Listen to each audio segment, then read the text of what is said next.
Hello, my name is Ruth Lamia, and welcome to Just with Lina. So on today's episode, we'll be gisting with an amazing young lady. She is a teacher, an author, a fashion designer, and an advocate for total child growth and development. She's none other than Esther Ibrahim Kala, aka Woshina.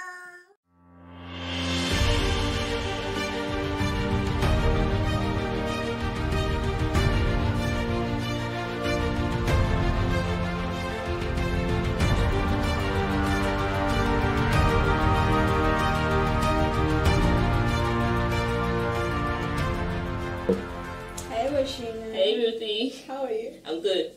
It's really awesome having you on this show. Like, we've been having a constant back and forth, like, when are we going to start? But then, to God be the glory, it's happening. And I really want to tell you how happy I am that you're actually here. So, on to the main gist, into the main matter. You recently wrote a book, and as your editor, yes, proudly, there were some things you talked about, and it is going to be the center of today's discussion, and that is self-discovery and purpose. So, for the sake of those that will be watching, I already read the book, so I already got the gist, but then I would like you to share a little bit on your take on what self-discovery is, and then give us a little overview of what purpose is to you. That's awesome. First, I want to say I'm really happy to be on this show. Like, finally, we were talking about this like for over 2 months, yes. And it's such a privilege, and it's so I'm so happy to finally be here. And thanks, guys, for having us. Thank you for having me. And I'm privileged to actually be like the first. Yes. To record? Yes, so, she's the first. Just like you're the first to read my book, so it's no brainer. So it's 1-1. Yeah, win-win. Okay, so I recently wrote a book, and one of the focus of the book is talking about purpose, self-discovery, and it's just a book trying to get any successful young Nigerian towards success. And the first part about success is learning about self-discovery, learning about purpose, because in the real sense, you cannot know when you're successful except you know the purpose, except you know the intent for which the item or the project or whatever it is was created. So we have many people trying to be successful, yearning to copy someone that we ascribe as being successful, but how can you know if you're successful if you don't know your purpose? So that's the question that I want every one of us to ask. So what is self-discovery? Actually, purpose is a subset. Discovering your purpose is a subset of self-discovery. And self-discovery actually, it's an intentional process, but when you begin, you come to discover that it's something you have already known, a part of it. So self-discovery in summary is basically the realization of who you are, your passion, your gifts, your purpose, your value, your personality, your temperament, everything about you. Is self-discovery. So self-discovery is huge, and it doesn't just happen overnight. It actually takes time, process, and the more you discover one thing and you begin to work on it, take action on it, the more others unveil to you, the more others come alive. So self-discovery is huge, and it's recommended that everybody should be in the journey of self-discovery. So I don't know what exactly we're talking about, but over to you.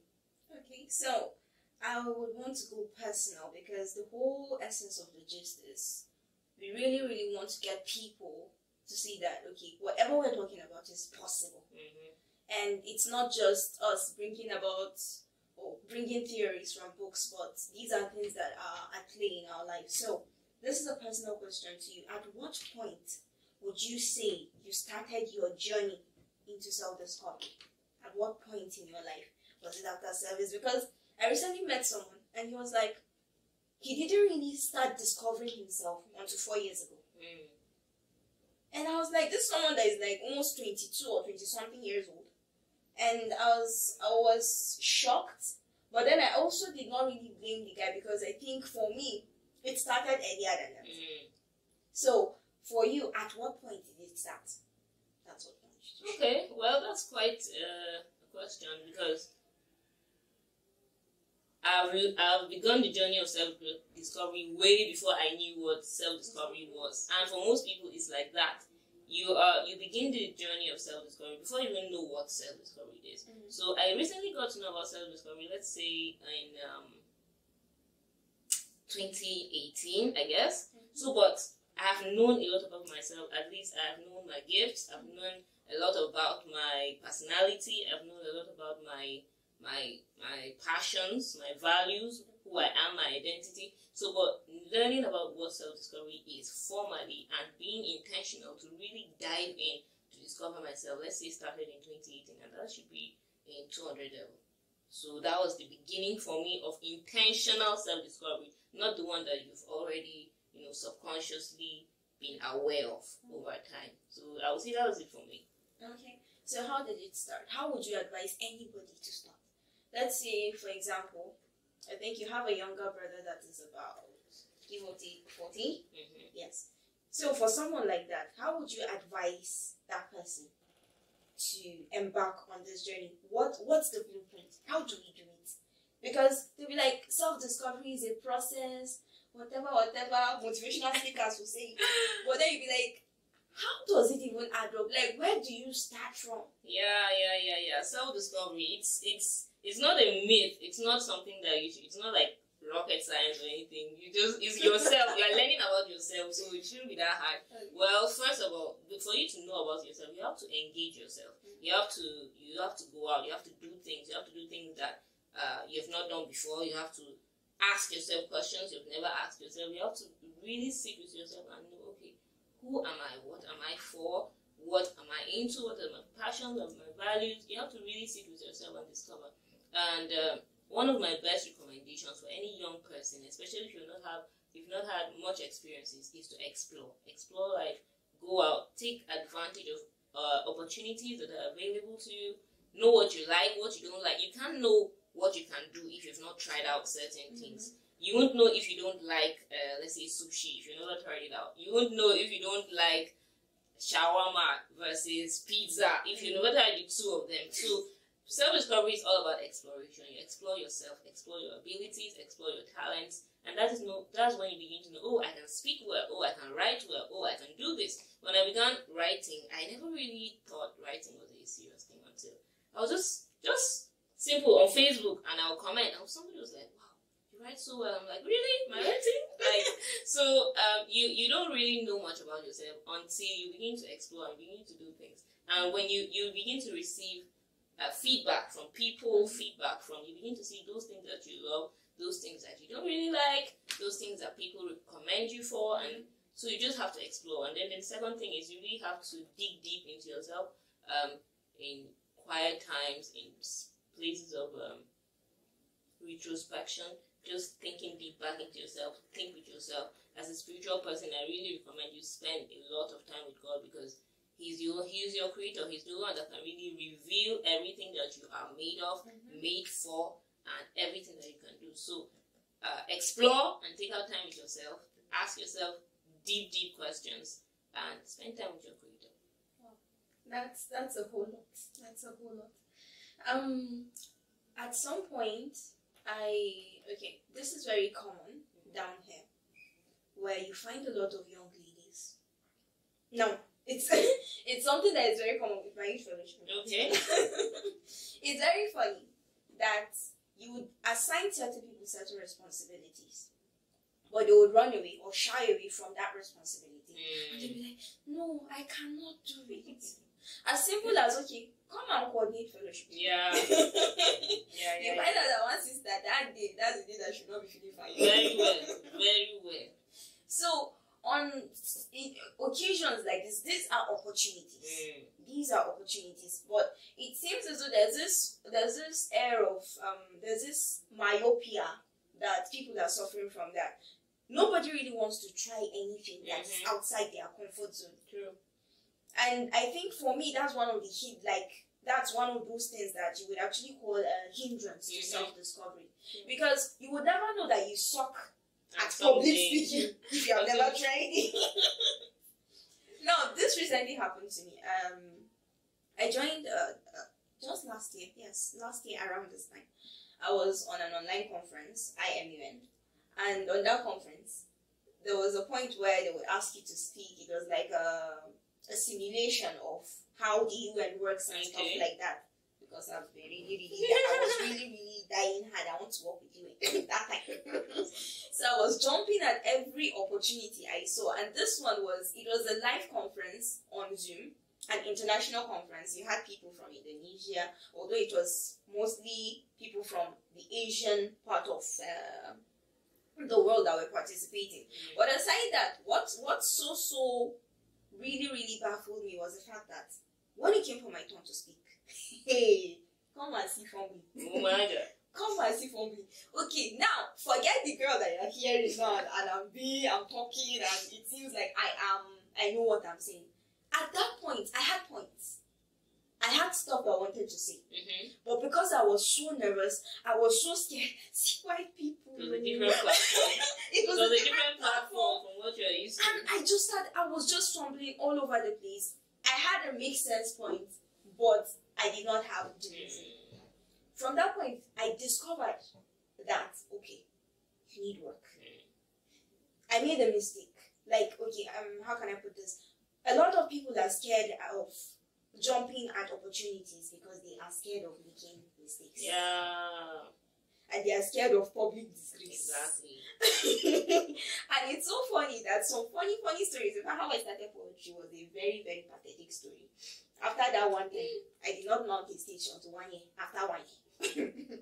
Because it was on a big deal, like it was a big deal. That competition was a big deal by Lina factor. I think I remember that. Yes, I was in 200 level that time. I had a poem. The poem was long, but I didn't internalize it. As at that time, I was still fumbling, and I was just trying to like find my way around this whole poetry thing. I loved it, but then I did not really build capacity when it came to delivery. So like, one thing I would really encourage anyone out there that is on this road of self-discovery, don't be afraid of making mistakes. Like, it's the mistakes that are stepping stones. I believe that you have certain stories that you can actually share. But then for me, from these two occasions, one thing I really realized was the mistakes were the ladder. The more you make mistakes, the more you grow. The more you make mistakes, the more you grow. And at that point, you realize, okay, I did this wrong. Let me try it another way. And it's been really, I'm still on the journey of self-discovery. Of course, the journey of self-discovery never ends. Yes. Never ends, actually. So for me, I would just say, don't be scared of making mistakes. Now, back to the matter. Is there anything that you would love to share? For example, now there's a way people, when it comes to self-discovery, we cannot overemphasize the use of the place of gifts, talents, abilities, and skills. So at this juncture, I want you to give out a take home. Like, what would you want someone watching this out there to just keep in mind when it comes to this issue of self-discovery, when it comes to purpose, when it comes to harnessing your gifts, your talents and abilities, and also building skills and capacity? What would you want that person or anybody that is willing to go on this journey, what would you want that person to take home? Oh, awesome. There's quite a lot, because the discovery of yourself, that self-discovery, is quite wide. Like I mentioned earlier, it encompasses your purpose, your talents, and everything. But my major emphasis now is on your gifts and talents, because the truth is, as you explore using your gifts and talents, and from that is when you get your message, the message of that gift and talent, and that's is what really directs you to what your purpose is. So, as for me, when I first started in the journey of self-discovery, it was from a very uncommon aspect in the area of art, in the area of crafts, and things that, you know, a normal parent would be like, hey, stop that, you're like littering my house and stuff like that. So, but it really took a lot of courage, and I'm really grateful for the support I had. And I just want to encourage everybody here, don't be afraid to start. see, when you first start with something, it may not be what you will remain on, but the fact that you were confident enough to begin from that, it's going to open up to you several things that are within you that you never knew about. Like when I started crafts, just normal paper crafts, paintings and stuff like that, and it developed into full-grown textile designing. And then having built that confidence, it built not just handy skills that you could see, but it built in a lot of self-confidence, a lot of ability to go beyond the crowd. Like there are certain decisions I can make now that is not dependent on what people think about me. I've learned to grow to not really care, not like I don't care, but not really bother too much of what people say and things like that. Yes. But so don't be afraid to start from whatever level it is. It may not be what people know, it may not be what people will naturally recommend, but be confident that it's going to open up so many things to you. Like now I'm writing. I never really saw myself writing from the beginning. I always thought that it's all about art and craft, but now it's way beyond that. Way beyond that. So please don't be afraid to start. If your gift is in speaking, don't be afraid to speak. There was a book I was reading by Mike Murdoch, and everybody around him, the norm was to shut up and listen. So, but he was this kind of person that loves to speak. And there was one day he just got so fed up of keeping quiet, and he told his mom, I cannot shut up.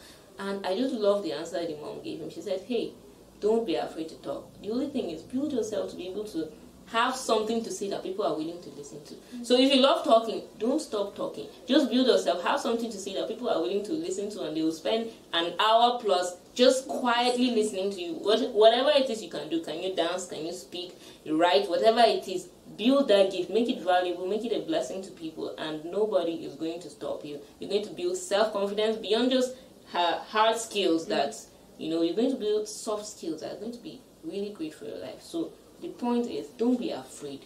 Don't be afraid. Don't be afraid to start. Right. So don't be afraid to try your hand, whatever it is. It could be writing for us. It could be crafts, design. Yeah. It could even be digital skills. Very much. There's this lady, we'll be having her on the show very soon, but then she just went all out and she just digressed into what is it called? Web design, the graphics and all that. But she studied microbiology. Amazing.